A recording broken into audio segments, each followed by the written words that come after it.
c'est pas toujours facile de profiter quand les enfants s'en vont et qu'on se sent désemparé. On va écouter Déborah qui nous appelle du Poitou, de Fontperron exactement. Bonjour Déborah. Bonjour. Bonjour mesdames. Bonjour. Alors, vous avez une fille qui est partie. Voilà, elle a 18 ans. Oui. Elle a eu 18 ans, fin décembre. Oui. Elle fait des études, un BTS, à 35 km de chez moi. Mais ce que je trouve dur, c'est qu'on parle pas des familles qui ont été séparées. Et moi, ma fille, je l'ai presque pas vue grandir pendant 10 ans. C'est-à-dire que je la recevais un week-end sur 2 et la moitié des vacances. Oui. Et maintenant, j'aurais pensé, Déborah, que du coup, vous êtes habituée oui, à c'est ne vrai, pas dire être, ça. à pas être au quotidien avec elle. Bah oui, je suis habituée, mais en même temps, j'ai besoin de séances de rattrapage. Voilà. C'est ça qu'il vous fallait. Oui. Et oui, mais je vais vous dire une chose.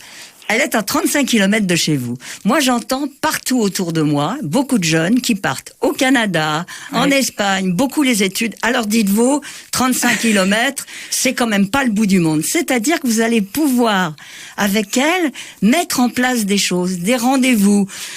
Imaginez, faut faire des choses ensemble. Faut pas attendre qu'elle vienne, parce qu'elle sera ravie de venir chez vous voir. Mais elle sera encore plus contente si elle voit que vous êtes contente et que vous faites des choses ensemble, qu'il y a une vraie relation. Et je voudrais surtout vous dire un truc. J'espère que vous lui dites pas des phrases comme « je vais plus te voir, tu vas manger n'importe quoi, t'es incapable de gérer un budget, je suis sûre que t'as pas envoyé ton CV, t'as pas refait ta carte d'identité, t'as pas téléphoné à ta grand-mère. Est-ce que tu viendras à Noël ?» Mais Joël, on n'a pas besoin d'attendre que les enfants s'en aillent pour dire ce genre de choses tous les jours. Là, alors faut plus le dire du tout. Là, c'est autre chose. C'est une grande personne que vous avez en face de vous maintenant. Déborah, est-ce que vous avez conscience de ça? Oui, vous m'entendez? Moi, je suis très fière de ma fille. Elle est très mûre pour son âge. Elle arrive à faire beaucoup de choses. Mais c'est bien. Beaucoup de choses. Elle est formidable. Mais elle je vous suis manque. même inquiète pour elle. Vous êtes inquiète? Vous venez de nous dire qu'elle était géniale et autonome. Oui. Il n'y a aucune raison d'être inquiète. Je suis inquiète parce que, par exemple, elle passe son permis de conduire. Mais oui. J'ai peur sur elle sur la route. Oh là là, vous êtes une maman hyper angoissée. Ah yes, oui. Alors vous allez faire comme Joël, vous allez faire des choses pour vous. C'est un peu ça, mais oui, Joël. C'est ça, c'est que tout ce temps qui va vous être redonné, vous n'allez pas faire... Souvent on me dit, et alors je vais faire quoi ? Je vais aller chez le podologue, je vais aller chez le dentiste, je vais prendre des rendez-vous. Mais ça va pas, mais pas du tout. Vous allez vous demander... Quand vous étiez jeune, d'ailleurs, il y a un truc. Quand vous étiez jeune, comment ça s'est passé le départ de chez vos parents? Essayez de vous souvenir. Est-ce que ça a été dramatique pour eux? Et surtout, moi, je me souviens, qu'est-ce que j'étais contente de partir. Moi aussi. Mes parents étaient tristes, mais moi, j'étais folle de joie. J'allais vivre comme une grande.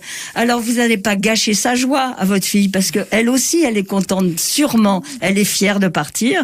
Et puis surtout, faut pas qu'elle se sente culpabilisée de laisser sa maman. Ça, c'est le plus terrible. Oui. Ça, faut pas lui donner cette occasion-là. Faut lui dire que vous allez très bien. Donc, vous allez retrouver des vieilles copines que vous voyez plus. Vous allez avoir des projets.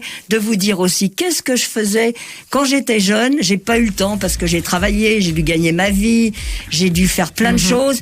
Qu'est-ce que j'aurais aimé faire et que j'ai pas eu le temps de faire? Et puis quand vous irez la voir, ça sera pour partager de jolis moments voilà. à deux. En tout cas, Déborah, vous nous avez dit qu'elle était fière, que vous étiez fière d'elle. Faites-lui confiance. Merci. Oui, c'est vrai. Merci beaucoup, Déborah, de cet appel.